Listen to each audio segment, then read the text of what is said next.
Tugas perjuangan Islam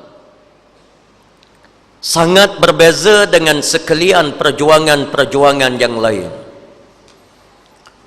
Sebab itu perjuangan yang lain daripada Islam, mereka tidak membincangkan isu istiqamah, isu al-wala, isu at-ta'ah, dan banyak lagi isu-isu yang lain, kerana perjuangan mereka adalah perjuangan yang berasaskan kepada kehendak manusia. Adapun perjuangan Islam yang perlu kita faham, perjuangan yang dibawa oleh Allah, perjuangan yang dilaksanakan oleh Nabi-Nabi alaihimussalatu wassalam, dan kita adalah penyambung kepada risalah perjuangan yang murni ini. Gagal perjuangan Islam, dia akan cacat segala ibadah-ibadah yang lain, dan manusia pada umumnya mereka tidak akan memahami apa arti mereka berada di dalam agama Islam. Bahkan dalam waktu yang sama, agama Islam akan menjadi agama yang tidak didaulahkan, agama yang tidak dihormati oleh manusia sebagaimana yang berlaku di zaman kita ini. Sebab itu, ketika kita memikul risalah yang sangat besar ini, jangan sekali-kali kita anggap perjuangan Islam ini perjuangan yang biasa. Marilah sama-sama kita pikul perjuangan Islam di atas nama Parti Islam se-Malaysia PAS, sebagai perjuangan kesinambungan daripada perjuangan yang diperjuang oleh Nabi sallallahu alaihi wasallam, perjuangan yang ada rukun dan syaratnya, perjuangan yang ada kaedah, bukan perjuangan yang boleh kita sempurnakan mengikut percaturan politik semasa yang ada ataupun mengikut kehendak nafsu manusia. Tetapi perjuangan kita adalah perjuangan siasatun syar'iyah, yang ada lunas-lunas agama, yang ada kaedah pendekatan yang tersendiri, yang tidak boleh sama sekali kita dipengaruhi oleh mana-mana ideologi politik yang diajar sama ada daripada barat maupun daripada timur.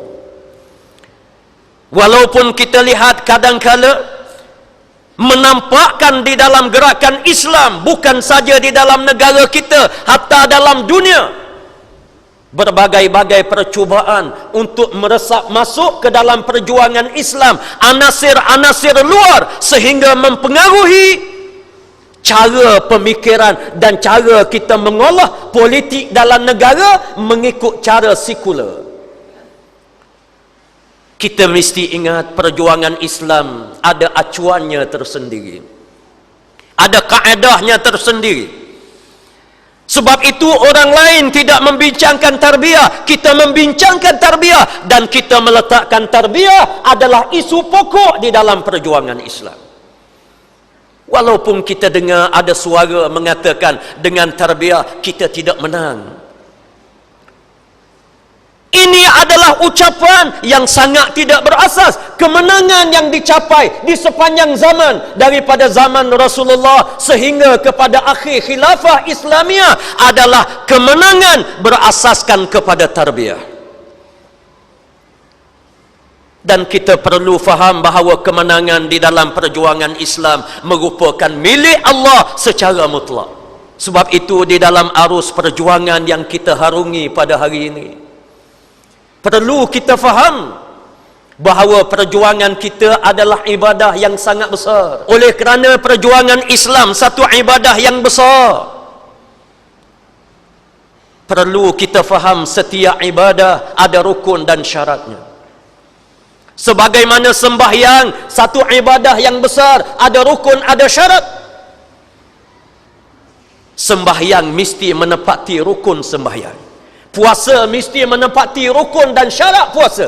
Ibadat zakat, ibadat haji, jangan kita lupa di dalam perjuangan Islam ibadah yang sangat besar, ada rukun, ada syarat. Ramai orang tak faham dalam perjuangan Islam ada rukun, ada syarat.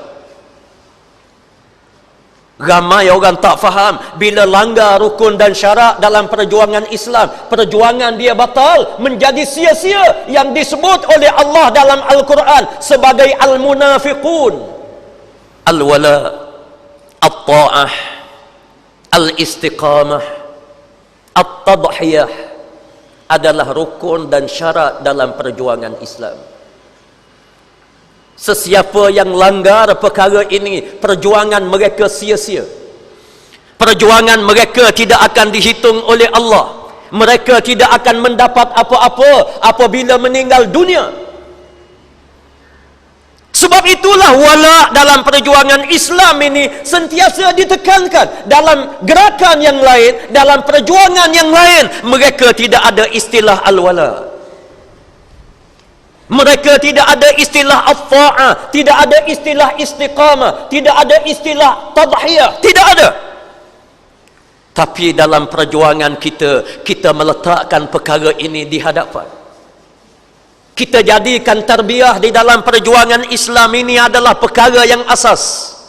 Cuba kita bayangkan betapa besar kalau Allah menegur seorang yang semata-mata suaranya lebih tinggi daripada Rasulullah, semata-mata kerana tinggi suara, bukan kerana langgar keputusan mesyuarat, bukan kerana tidak patuh kepada ketua, bukan kerana derhaka kepada ketua, suara lebih tinggi. Allah menurunkan ayat, ya ayyuhallazina amanu la tarfa'u aswatakum fawqa sautin nabi. Wahai orang-orang yang beriman, jangan sekali-kali kamu angkat suara kamu lebih tinggi daripada suara Nabi. Ditegur oleh Allah, menandakan dalam perjuangan Islam ada rukun dan syarat yang perlu kita faham. Ada orang sampai fikap biadab dengan kepimpinan. Bukan isu kita taat kepada si Fulan bin Fulan, tetapi kita mentaati qiyadah kita dalam kepimpinan. Jangan kita mendahului keputusan.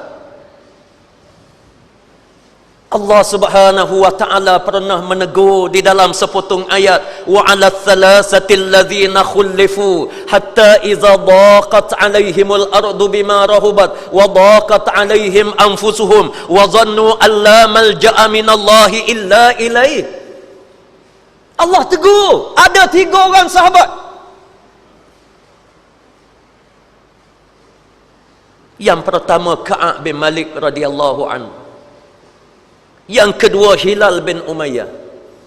Yang ketiga Murarah ibn Rabi'. 3 orang.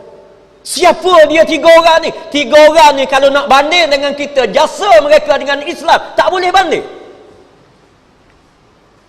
Tapi kerana semata-mata 3 orang ini mengeluarkan satu kenyataan, ada yang mengatakan kita tak perlu pergi ke Tabuk. Kerana dah ramai lebih daripada yang diputus oleh Rasulullah, kita bagi sumbangan saja, bagi sumbangan saja. Lalu mereka menyumbang. Allah menurunkan ayat, ada 3 orang yang ditangguh keampunan oleh Allah Subhanahu wa taala. Kerana keputusan seumpama ini tidak dikeluar oleh Rasulullah, dia mendahului Rasulullah, ditegur oleh Allah Subhanahu wa taala. Cuba kita bayangkan apa yang berlaku dalam kalangan kita. Ada orang sanggup mengatakan Mursyidul Am ini ulama kepala lutut. Di mana nilai perjuangan mereka? Di mana moral mereka? Dan di mana hubungan mereka dengan Allah Subhanahu wa taala? Dengan maaf, saya tidak nak mencaci sesiapa,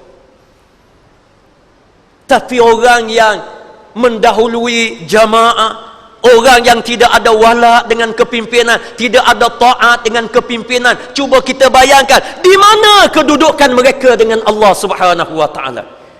Di mana penilaian mereka? Macam mana perjuangan kita dengan hari akhirat? Orang yang seumpama ini perjuangan mereka mengikut nafsu. Mereka boleh dipengaruhi oleh idea politik daripada barat dan daripada timur. Mereka tidak ambil daripada acuan Al-Quranul Karim.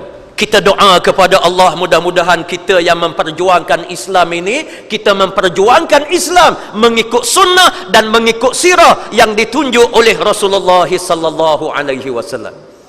Mudah-mudahan Allah memberkati perjuangan kita, Allah ampunkan dosa kita insya-Allah, dan Allah jadikan perjuangan kita ini sebagai bekalan yang kekal abadi untuk kita hidup di hari akhirat insya-Allah.